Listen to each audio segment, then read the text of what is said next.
5 दिनों तक चलने वाले दीपावली के महापर्व में धनतेरस का त्योहार सबसे पहले दिन मनाया जाता है। और हिंदू पौराणिक मान्यता के अनुसार धनतेरस की तिथि पर भगवान धन्वंतरी का जन्म हुआ था। भगवान धन्वंतरी को आयुर्वेद और अच्छी सेहत के देवता के रूप में पूजा जाता है।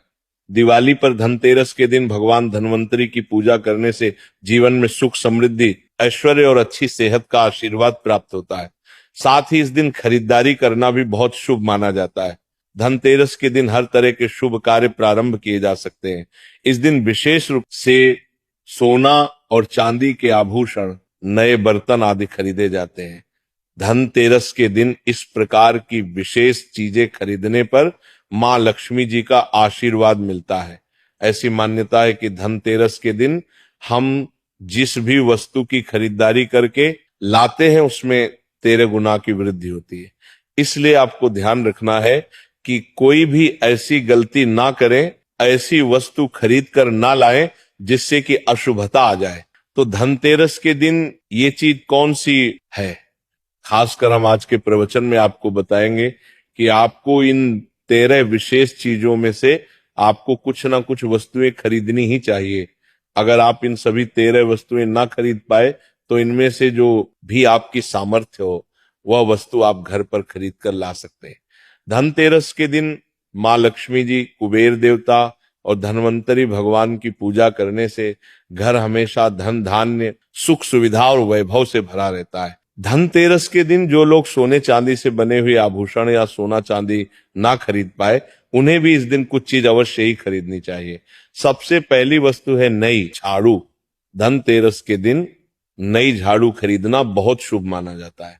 झाड़ू को मां लक्ष्मी जी का प्रतीक माना जाता है और ऐसा माना जाता है कि नई झाड़ू से धनतेरस के दिन पहले पूजा करके फिर उसका प्रयोग करने से घर की सारी नकारात्मक ऊर्जा दूर हो जाती है और घर में सुख, समृद्धि का वास हो जाता है। अगर हो सके, सामर्थ्य हो तो धनतेरस के दिन एक झाड़ू का गुप्त दान करना चाहिए। इसे आप मंदिर में किसी चौराहे पर या ऐसी जगह पर जहां से कोई भी जरूरतमंद व्यक्ति इस झाड़ू को उठाकर ले जाए, वहां पर आपको रख देना चाहिए। दूसरी वस्तु है साबुत धनिया। धनतेरस के दिन आप कुछ लेकर आए या ना आए, साबुत धनिया तो हर कोई ला सकता है। साबुत धनिया लाकर दिवाली के दिन उसे पूजा करने के बाद अपने ही घर में क्यारी में या गमले में डालना चाहिए। और ऐसा करने से कहा जाता है कि घर में आपके जो भी धन है, जो भी आए हैं, उसमें बरकत होने लगती है। अगर आए दिन अनावश्यक रूप से खर्चे होते हो तो उसमें भी रोक लग जाती। इस दिन नमक भी खरीद कर लानी चाहिए। नमक अगर आप डली वाला लाते हैं तो और भी शुभ है, लेकिन आजकल डली वाला नमक मिलना हर जगह मुमकिन नहीं होता है। तो आप जो भी नमक आपको मिल पता हो वो नमक आप इस दिन घर पर लेकर आए। धनतेरस से लेकर दीपावली के अगले दिन गोवर्धन और भाई दूज तक आप इसी नमक का प्रयोग करें और इन 5 दिनों तक लगातार आपको नमक का पोछा भी घर में लगाना चाहिए। ऐसा करने से एक तो दरिद्रता दूर हो जाती है और घर से नकारात्मक ऊर्जा भी दूर हो जाती। चौथी वस्तु जो आपको घर पर लानी चाहिए वो है गोमती चक्र। कहते हैं कि जिस घर में गोमती चक्र होता है वहां सुख, सौभाग्य और समृद्धि की वृद्धि होती है। गोमती चक्र घर पर रखने से वास्तु दोष भी दूर हो जाता है। और अगर घर परिवार में किसी भी सदस्य में आत्मविश्वास की कमी हो तो धनतेरस के दिन गोमती चक्र लाकर उनके हाथ से पूजा करवाकर फिर बाद में आपको इन गोमती चक्र को अपने मंदिर में या फिर धन रखने के स्थान पर आपको रख देना चाहिए। ऐसा करने से जो भी संबंधित परेशानी है वो दूर हो जाती है। आपको ये सारी वस्तुएं मार्केट में, पूजा वाली दुकान में बहुत आसानी से मिल जाएंगी। 5वीं वास्तु है कौड़ियां।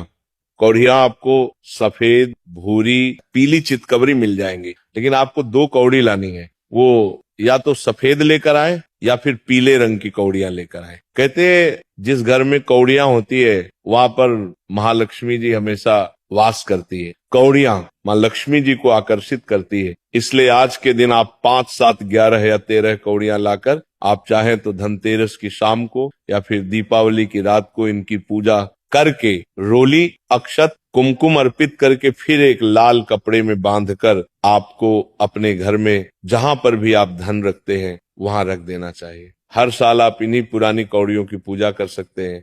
हर साल आपको कौड़ियां खरीदने की आवश्यकता नहीं है। यदि आप नई कौड़ियां खरीदना ही चाहते हैं तो पुरानी कौड़ियों को आप जल में प्रवाहित कर दें। छठी वस्तु है श्री यंत्र। श्री यंत्र खरीदते समय देखिए कि उस पर सभी चिन्ह, सभी जो भी निशान होते हैं वो अच्छे से अंकित होने चाहिए। श्री यंत्र जिस घर में होता है, नियमित रूप से श्री यंत्र की पूजा जिस घर में होती है, वहां पर भी कभी धन का अभाव नहीं रहता।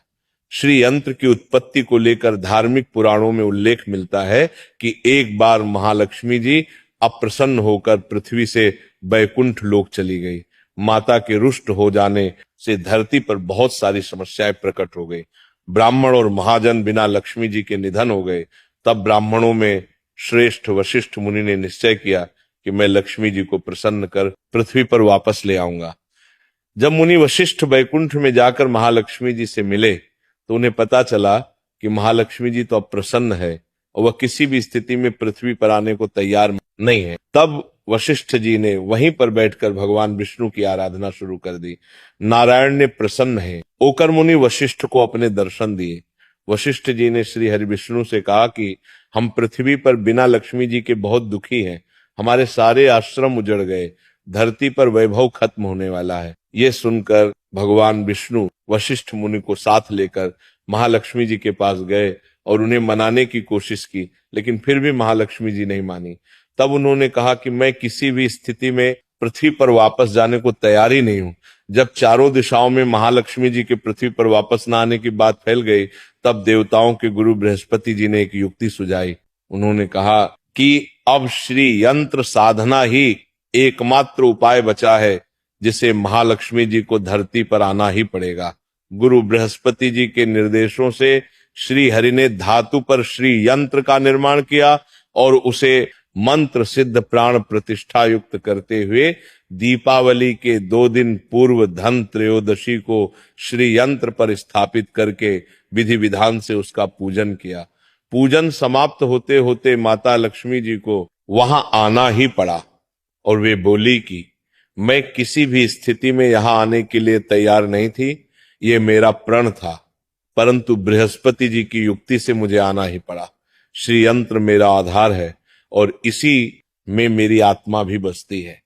यही कारण है कि धनतेरस के दिन श्री यंत्र खरीदना चाहिए और अपने घर में स्थापित करना चाहिए।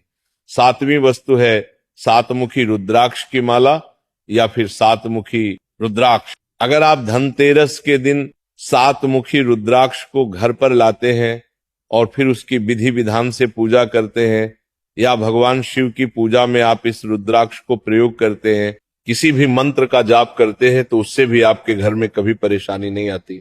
किसी प्रकार का कोई अकाल मृत्यु का भय नहीं रहता, क्योंकि दीपावली दीपों का त्योहार होता है और इस दिन अपने घर में सामर्थ्य के अनुसार दीपक जलाए जाते हैं। धनतेरस के दिन भी दीप जलाने चाहिए। अगर आप चाहते हैं आपके घर में साक्षात महालक्ष्मी जी का वास सदा बना रहे, पूरे वर्ष भर आपके घर में धन की कोई कमी ना रहे, आपको कभी कर्ज लेने की नौबत ना आए, तो ऐसे में धनतेरस की शाम को आप 13 दीपक घर के अंदर और 13 दीपक घर के बाहर जलाएं। ऐसा करने से भी मां लक्ष्मी जी का आशीर्वाद प्राप्त होता है। और धनतेरस के दिन 8वीं जो वस्तु है वह आपको मिट्टी के दीपक जरूर खरीद कर लाने चाहिए। मिट्टी के दीपक आप अपने सामर्थ्य के अनुसार खरीद कर लाने चाहिए। अगर हो सके तो किसी जरूरतमंद को, जहां पर धन का भाव हो, ऐसे घर में आप मिट्टी के दीपक का तेल सहित और बाती सहित रुई सहित दान भी कर सकते हैं। नवी वस्तु जो आपको खरीद कर लानी चाहिए वो है लक्ष्मी जी और गणेश जी की मूर्ति। वैसे तो मिट्टी की मूर्ति ही घर पर लाना शुभ होता है, लेकिन यदि आप मिट्टी की मूर्ति लाना चाहे तो धातु की मूर्ति, जैसे कि आप चांदी की, सोनी की या पीतल की मूर्ति भी घर पर ला सकते हैं। अगर आपके पास पहले से ही मूर्तियां हैं तो आप जरूरी नहीं है कि हर दीपावली पर मूर्ति खरीदें। धातु की मूर्ति यदि है तो हर साल आप मूर्ति ना खरीदें, लेकिन मिट्टी की मूर्ति है तो उनका विसर्जन कर आपको धनतेरस के दिन नई मूर्तियां लाकर उनकी पूजा विधि विधान से करनी चाहिए। धनतेरस के दिन खरीदी गई नई मूर्तियों की पूजा आपको दीपावली की शाम को करनी चाहिए। धनतेरस के दिन आप भगवान गणेश और मां लक्ष्मी जी की जो मूर्ति खरीदें, वह खरीदते समय ये ध्यान रखें कि दोनों मूर्ति अलग अलग होनी चाहिए। और दोनों ही मूर्ति में भगवान गणेश और लक्ष्मी जी बैठी हुई मुद्रा में हो, खड़ी हुई मुद्रा में लाई गई। जो मूर्तियां होती हैं वह उग्र स्वभाव की और चंचल मानी जाती है। अगर आप खड़ी मुद्रा वाली मूर्तियां लेकर आते हैं तो ऐसे में धन का भाव पके घर में लगातार बना रह सकता है। और आपको ध्यान रखना है कि जो मूर्तियां आप लेकर आए वह कहीं से भी खंडित ना हो, टूटी हुई ना हो। गणेश जी की प्रतिमा खरीदते समय ध्यान रखें कि उनकी जो सूंड है वह बाईं तरफ मुड़ी हुई हो और उनका वाहन मूषक भी उस मूर्ति में जरूर बना हो। और भगवान गणेश के एक हाथ में लड्डू या मोदक भी होना चाहिए। और महालक्ष्मी जी की जो मूर्ति है वह कमल के फूल पर विराजित होनी चाहिए और उनके हाथ में सिक्के हों या फिर सिक्के गिरने वाली अवस्था में हो। ऐसी मूर्तियां घर पर लाना बहुत शुभ होता है। बहुत से लोग आज के दिन उल्लू पर विराजमान मूर्ति या फिर तस्वीर घर पर लेकर आते हैं, लेकिन आपको हाथी या फिर कमल के फूल पर विराजमान लक्ष्मी जी की मूर्ति या तस्वीर ही घर पर लानी चाहिए। कभी भी प्लास्टिक ऑफ पेरिस, जिसे पोप कहते हैं, प्लास्टिक की मूर्तियां इस दिन नहीं खरीदनी चाहिए और ना ही पूजा में उनका प्रयोग करना चाहिए। आप केवल मिट्टी के या फिर धातु की मूर्ति ही लेकर आए। अष्ट धातु की मूर्ति भी आप ला सकते हैं। धनतेरस के दिन आपको जो 10वीं वस्तु खरीदनी चाहिए वह है कुबेर यंत्र। कुबेर यंत्र जिस घर में होता है वहां पर धन के देवता कुबेर का वास होता है, साथ ही मां लक्ष्मी जी भी वहां पर वास करती है। आपको उत्तर दिशा में धन कुबेर यंत्र की स्थापना करनी चाहिए। इस दिशा का सही निर्माण परिवार में समृद्धि और खुशियों को लेकर आता है। साथ ही अगर आपके घर में किसी तरह का कोई वास्तु दोष है तो वह दोष भी दूर हो जाएगा और व्यापार में, आपके कारोबार में खूब बरकत भी होगी। कई बार लोग खूब मेहनत करने के बाद भी इतना धन नहीं कमा पाते जितनी आप मेहनत करते हैं, और मेहनत करने के बाद भी आपके धन की तिजोरी खाली रहती है।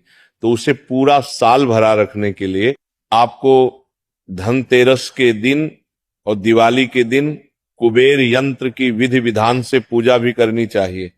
कुबेर देवता के मंत्र ओम यक्षराज विद्महे धीमहि तन्नो कुबेर प्रचोदयात का कम से कम 1 माला या 51 बार जाप करना चाहिए। 11वीं वस्तु है सोने चांदी के आभूषण या फिर सिक्का। अपनी सामर्थ्य के अनुसार आपको आज के दिन सोने चांदी के आभूषण या फिर कोई भी चांदी का सिक्का खरीदना चाहिए और उसकी भी पूजा आपको करनी चाहिए।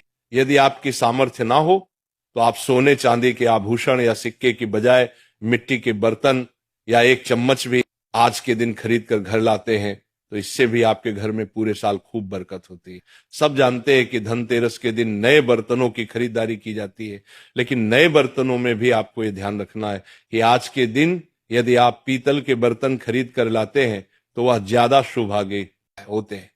आप पुराने टूटे हुए बर्तनों को बदलकर भी नए बर्तन घर पर खरीद कर ला सकते हैं। जिसकी यदि सामर्थ्य बर्तन खरीदने की ना हो तो उन्हें आज के दिन केवल पूजा से संबंधित जो भी सामग्री है वह खरीद कर घर लानी चाहिए।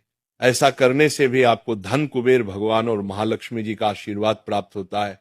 जिसकी अगर सामर्थ्य हो तो वह अपने सामर्थ्य के अनुसार इस दिन कुछ भी चाहे वो खरीद सकता है। लेकिन बर्तनों में आपको लोहे के बर्तन इस दिन भूल से भी नहीं खरीदने चाहिए। लोहे के बर्तन खरीदने से एक तो शनि दोष लगता है, शनि ग्रह से संबंधित परेशानियां आपके जीवन में, आपकी कुंडली में, घर परिवार में आ सकती हैं और राहु केतु ग्रह भी बलवान हो जाते हैं। 13वीं वस्तु है पूजा का सामान और धार्मिक पुस्तकें। अगर आप अब तक बताई गई सभी 12 वस्तुएं खरीदने में असमर्थ हैं तो आज के दिन यदि आप अपने घर में पूजा से संबंधित कोई भी वस्तु खरीद कर लाते हैं, जैसे कि मिट्टी के दिए वगैरह कुछ भी लेकर आते हैं, तो इससे भी आपको धनतेरस के दिन की गई पूजा का पुण्य अवश्य ही प्राप्त होता है। अगर आपको पूजा से संबंधित कोई सामान लाना है, जैसे कि रोली, अक्षत, कुमकुम, कलावा या फिर कोई भी सामान, लौंग, इलायची, पान, सुपारी, बताशा, तो वो भी आप खरीद कर ला सकते हैं। इसके अलावा आप धार्मिक पुस्तकों में जैसे कि व्रत कथाएं हैं या फिर पूरे हफ्ते पढ़ने वाले जो व्रत त्योहार हैं, आरती की किताब है, और अगर आप पढ़ते हो तो आप पुराण भी अपने घर पर ला सकते हैं। और पुराण घर पर लाने के बाद जब भी आपको समय हो तो खुद भी पढ़ना चाहिए और दूसरों को भी पढ़कर सुनाना चाहिए। ये आपको समय, सारी वस्तुएं, यदि आप इनमें से कुछ भी या सारी वस्तुएं भी खरीद कर लाते हैं तो उससे कहा जाता है कि आपके घर में पूरे वर्ष महालक्ष्मी जी की कृपा बनी रहती है। घर में कभी भी आपको कर्ज लेने की स्थिति नहीं आएगी। आप जितना भी कमाएंगे उसमें आपको 13 गुना की वृद्धि मिलेगी। अगर आज के प्रवचन में दी गई जानकारी आपको पसंद आए और रोज ऐसे ही प्रवचन सुनने के लिए अपने चैनल को सब्सक्राइब करें। बोलो जय मां लक्ष्मी।